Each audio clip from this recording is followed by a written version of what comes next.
A devastating attack in Egypt just a half hour into the new year. Authorities say at least 21 people were killed when a powerful bomb exploded in front of a crowded Coptic Christian church as worshippers were leaving a New Year's Mass. Now, this happened in the Mediterranean port city of Alexandria. NBC's Martin Fletcher joins us live now from London.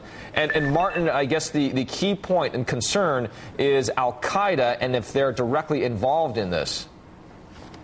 Well, that's right, Richard. No one's actually claimed responsibility yet, but local officials in Alexandria, they were very quick to point the finger at Al-Qaeda.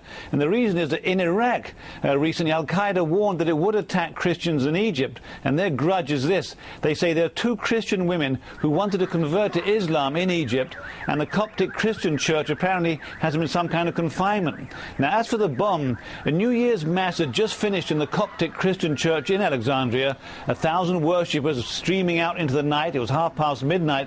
There was an enormous explosion. Police say a car bomb, probably. It ripped through the people. At least 21 people killed, dozens injured. Of course, there was panic, screaming, people running in all directions, others trying to help the wounded.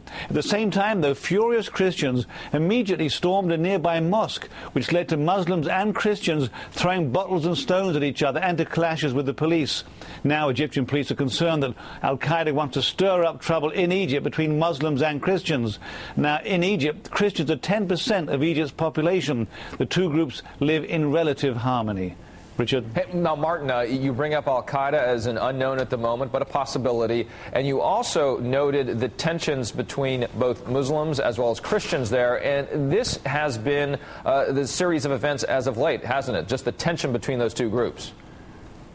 Well, there has been some tension, you know, but those kinds of religious tensions in Egypt shouldn't be exaggerated. There's also tensions among the Muslims, between the government and the Muslim fundamentalists. There've been crises for years. So yeah, there is tension increasingly between Christians and Muslims. There was just in November in Cairo, there were demonstrations and riots by Christians. They were protesting about a mosque that a church. They were trying to build a church, and the Egyptian police stopped them doing that. So there have been issues of tension, but overall it's relative harmony, as I said, between Christians and Muslims in Egypt. And the Christians at that time were claiming discrimination because of that decision. Martin Fletcher watching what's happening there in Egypt for us. Thank you.